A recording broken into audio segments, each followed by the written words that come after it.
এবার আরেকটি বড় আপডেট, আপনারা দেখেছেন যে আমরা প্রায় প্রত্যেককেই আমরা ট্রু কলার ব্যবহার করি। ট্রু কলারের নাম দেখানো যায়, কার আননোন নাম্বার থেকে ফোন আসলে তার নাম উঠে আসে।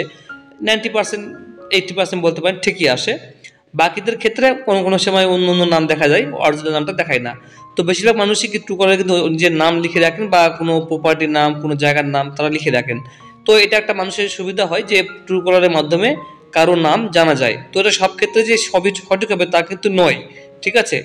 ট্রু কলারে কিন্তু মানে যেমন যে লিখে রাখবে সেটাই কিন্তু তার শো করবে। তো ট্রু কলারের মাধ্যমে কিছুটা হলেও মোটামুটি একটা তার নাম দেখা যায় বা চেনা যায়, ঠিক আছে। সব ক্ষেত্রে কিন্তু হয় না, মানে 50% সত্যি হতে পারে, মিথ্যাও হতে পারে। তো যেটা থার্ড পার্টি অ্যাপের মাধ্যমে ডাউনলোড করে আমরা দেখতে পারি মোবাইলের মাধ্যমে।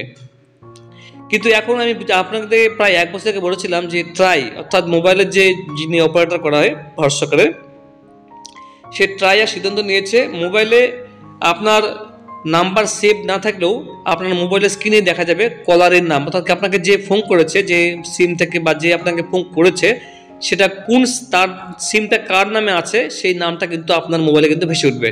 তার জন্য আপনাকে কোনো ট্রু কলার বা কোনো কিছু ব্যবহার করতে হবে না। কি বলেছে, অলরেডি কিন্তু কাজ শুরু হয়ে গেছে, এটা কিন্তু খুব তাড়াতাড়ি লাগু হবে। এখন যারা মোবাইল কিনবেন বা যারা এখন মোবাইল কিনেছেন সবার মোবাইলে কিন্তু এটা শো করবে।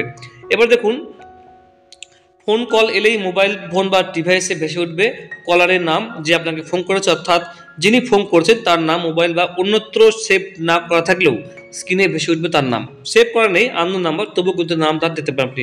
বেসরকারি সংস্থার হাত ধরে অনেক গ্রাহকই এই পরিষেবা পান। বহু ক্ষেত্রে দেখা যায় মোবাইল ফোনে যে নামটি ভেসে ওঠে তার সঙ্গে আসল কলারের নামের কোনো মিলে, যেটা আপনাকে একটু আগে বললাম যে অন্য একটা নাম দেখায়, অ্যালেক্স বয় বা তো ধরেন মানে রক, মানে এমন এমন নাম দেখায় যেগুলো মানে লিখে রাখে, সেটা দেখায়, অরিজিনাল নাম দেখায় না। তার সঙ্গে আসল কলারের নামে কোনো মিল নেই। এতে বিভ্রান্ত হন সাধারণ মানুষ। আসলে ফোনটি কে করেছেন তার পরিচয় সম্পর্কে সংশয় থেকেই যায়।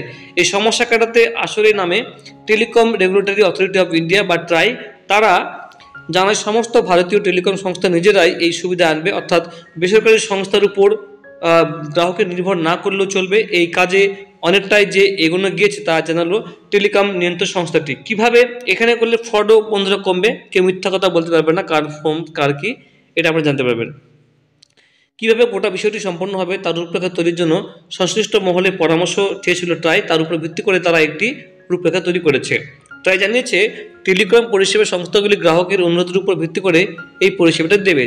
যে হ্যান্ডসেটগুলি তৈরি হবে সেগুলি যাতে এই সুবিধা দেওয়ার সুযোগ থাকে তার জন্য প্রয়োজনীয় নির্দেশ দেবে কেন্দ্রীয় সরকার।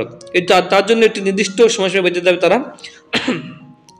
প্রত্যেক গ্রাহক ফোনের সংযোগ নেওয়ার সময় একটি ফর্ম পূরণ করতে হয়, সেইটিকে বলা হয় কাস্টমার অ্যাপ্লিকেশন ফর্ম।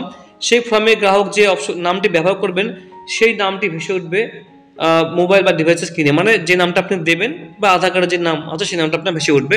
তো এখানে ফ্রড বা মিথ্যা কথা আপনি বলতে পারবেন না, যেহেতু এক্ষেত্রে নামের সপক্ষে গ্রাহককে বৈধ নথি জমা করতে হয় বা আধার নির্ভর তথ্য যাচাই করা হয়, তাই সেই নামটি সঠিক হিসেবে মেনে নেওয়া হবে। কোনো গ্রাহকের যদি ব্যবসায়িক প্রতিষ্ঠান থাকে এবং এবং সেখানে একাধিক মোবাইল সংযোগ থাকে, তাহলে তিনি তার ব্যবসায়িক নামটি ব্যবহার করতে পারবেন, অর্থাৎ সংশ্লিষ্ট সংস্থা বা তার ব্র্যান্ডের নামটি ব্যবহার করতে পারবেন। পরিষেবাটি কবে থেকে চালু হবে আপাতত তারই প্রতিক্রিয়া যাচ্ছেন গ্রাহকরা। তো বন্ধুরা, আপনি বুঝতে পারলেন যে এটা কাজ বলতে শুরু হয়ে গেছে, খুবই তাড়াতাড়ি আপনারা কিন্তু অফিসিয়াল আপডেট পেয়ে যাবেন। ভালো থাকেন বন্ধুরা, আপনার কেমন লাগলো জানাবেন। Thank you so much.